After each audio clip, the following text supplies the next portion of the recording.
Hi, welcome to this video today, which is all about simple and profitable Forex trading strategies. And one of the simplest of all is simply trading off round numbers, so two decimal places. So 115 Euro USD, 130 GBP USD. Big numbers, institutions are very focused on them. So are retail traders, so a lot of volume is transacted. Now, a lot of retail traders simply do not understand what goes on in terms of order flow around these significant price levels. And you can always tell a beginner in the markets, because what they're going to do is, in many instances, place their order directly on a round number or a stop. That's a huge mistake, or a few pips either side. You shouldn't do that. I'll explain why in a moment. But in terms of every successful Forex trader I know will have an understanding of round numbers and use them correctly. Okay, and I'm going to explain, in my view, how to use them correctly as we go through the video. Now, what I want to do, first of all, is talk about how institutions deal around round numbers, specifically to hurt retail traders. One of the first to do it was a guy called Victor Niederhofer. Very simple round number trading strategy. He made about, I think, $200 million. He was trading mostly shares. There was some Forex in there as well. Now, you're just going to summarize what he did and how he made money. Okay, and what you should keep in mind is his trading system was slow compared to trading systems around today used by high frequency traders, the enemy of retail traders. Just going to do a quick summary. I'll take about a minute. Then we're going to go through some rules that I think are very important in terms of trading round numbers, and then we're going to look at some examples in terms of chart setup. So just watch this little summary. Only take about a minute, then I'll be back to discuss in more detail.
Right, welcome back off that short summary there of Niederhofer's system. Now, in terms of the strategy, it worked really well. He made a good few $100 million out of it. Very simple, very effective, good odds over the long term. He did obviously have his edge, which was a fast computer.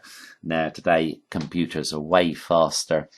There's more system traders around, and they do bigger volume. They have a big influence on price. I'll talk about them in a moment. What I want to do, just summarize some basics about trading round numbers. I'm just going to give you some simple examples of where the round number is really important to us in trading setups we did recently in YouTube videos or a members center. Now, in terms of trading round numbers, first point, it's a static price level. It's constant. Okay, I've always found straight support and resistance lines more effective than diagonals. I've only ever really used diagonals in short time frames just to show the velocity of the trend. For me, in long time frames, they're useless. I mean, over 2 years, the price is so different, things have changed. No, I wouldn't do it. Okay, and most professional traders don't either. Now, in terms of round numbers, they focus you on the right of the chart. Okay, so you're looking at the price right now. You're probably only looking left to see a previous test of a big round number. All right, and I think too many traders today, I've mentioned this frequently, they do all that twist and turn of the chart, what it did beforehand, projecting where it might go next. So it's not really a good idea to do that because you can't predict where price is going to go next. You want to be focused on the price in front of you and basically the here and now, okay? Because that's what institutions are going to do. Now, in terms of round numbers, heavier volume around them, hedgers will always hedge off round numbers. Banks will be looking at them to trade them. So will big speculative funds. High frequency traders will be there. And so will, of course, the retail trader. So what's going to happen around a round number? Well, you're going to get turbulence, okay? Very often that's just natural as orders collide, okay? Then the battle is settled, so to speak. But a lot of the turbulence around round numbers is created by funds, big funds, and high-frequency traders looking to get retail traders stops, just like Niederhofer did, okay? Niederhofer didn't hunt them out. He just waited, okay, and let probability work. But I've done a video on HFTs. They really create a lot of volatility in the short term. They can't push prices in the long term. They could push them in the short term. That's because they can do so much volume so quickly. So if you would take a slow HFT, probably do 100 orders in the time you blink your eye. Fast one maybe 200, could be even more. So lightning quick. And what they'll very often do is they'll push prices to a round number to take stops. They'll push it beyond as well to get the stops behind the round number, because a lot of people put them like 5 or 10 pips back or whatever. They can't push the price long term, they can do it short term. And yeah, it's a real problem for a lot of retail traders because they're just using the stop levels that are too tight. Now, noise levels will vary depending on the pair or turbulence around the round number caused by funds, okay? If you've got Euro USD, for example, there'll be a lot of system traders in that pair just due to the huge volume that's there. You won't find many, for example, in a minor, let's say like CHF NOK.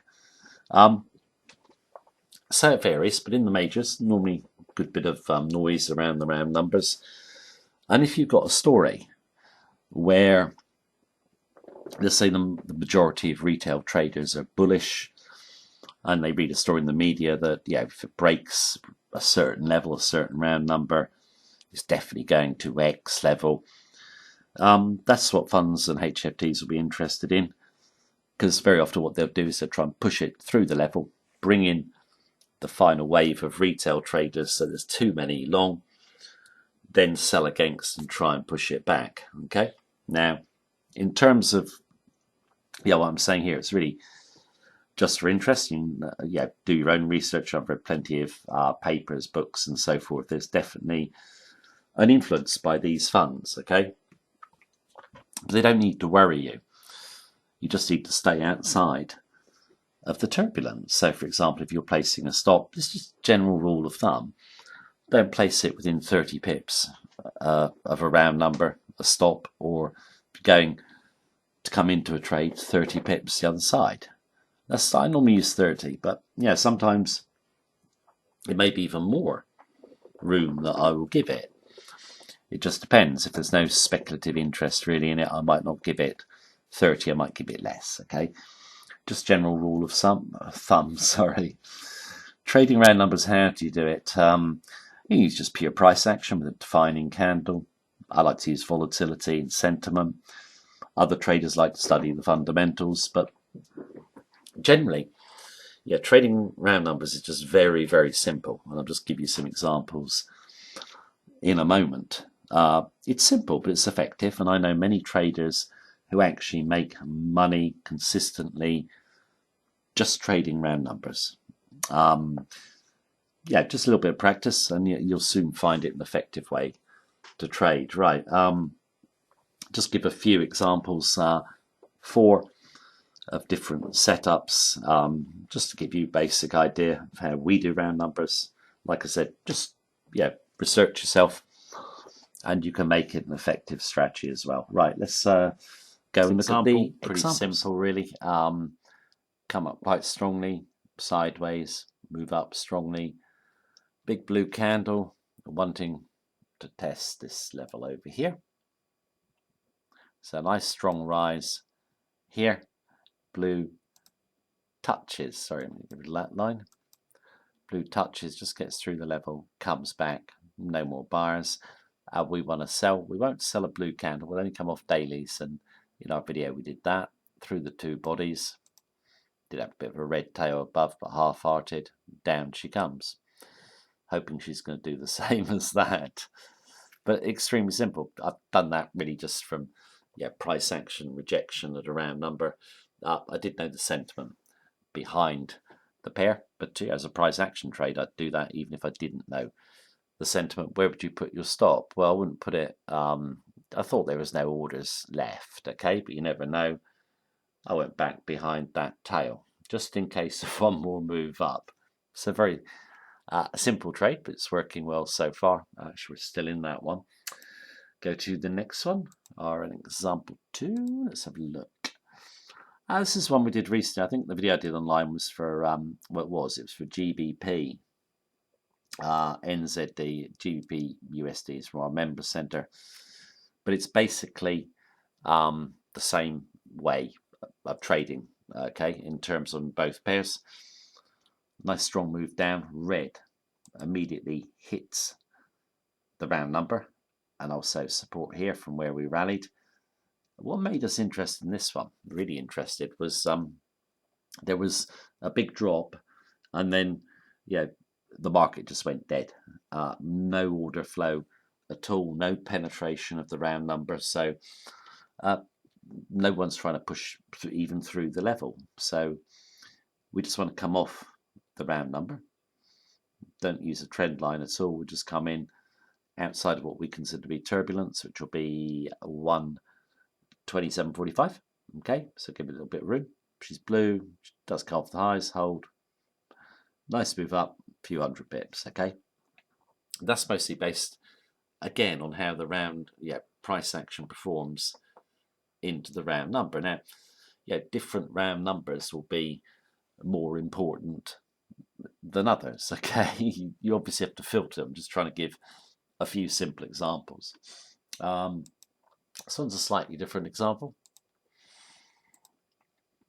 Okay, this is a Euro USD. And what we did know on this one was we knew the sentiment behind the chart. Okay, so when you come up here on these pokes through the level, one final poke and then a big drop, okay?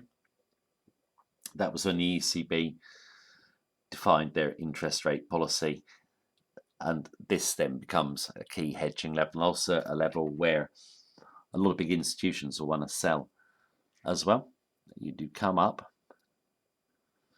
big blue before the test, red tries to get through, finishes down. We actually decide to take that one, 17.55. Saw a little poke through. Didn't think there were any more orders. Look what happens. You do get another poke just above that tail, where probably HFTs just push it to see or take out people who've come in on this and put their stop really tight. Ours was way back here. Okay, blue doesn't touch level, red does, and then she's off to the downside. Okay, so again, pretty simple. But this here is, I think, about 22 as a high. So you see what I mean by you don't want to be too close to the round number. We gave a bit of room back behind that tail. Let's just look at one last example. Let's find it. This one here. This one I didn't actually do, but it's the one I would have done if I'd have actually seen it. And it's basically a tight range with a round number at the top of the range there. And basically, I could draw that a bit lower, I suppose, but you get the general gist. What you've got is very tight candles. And this is a setup that just like, because when the volatility, you can see it from these Bollinger Bands, really, really tight, you're going to move outside on high volatility, then you can look for a continuation. So she goes right through. I'd have given it plenty of room. Okay. Finishes blue. If you have that after a tight range, probability is normally it will carry on and off she goes. Okay. That setup I've always liked. If ever I see tight price action, a round number and a big breakout, I would go for it. I didn't actually go for that one, but it's a good example. So just basically, they're 4 examples of just using round numbers for a trading signal when, yeah, we were really focused on the number, basically. Very simple way of trading. It's just a basic introduction. Do some research, and you put together a little strategy that can be very simple but very effective. Thank you very much for watching me. As per usual, take care and have a good day.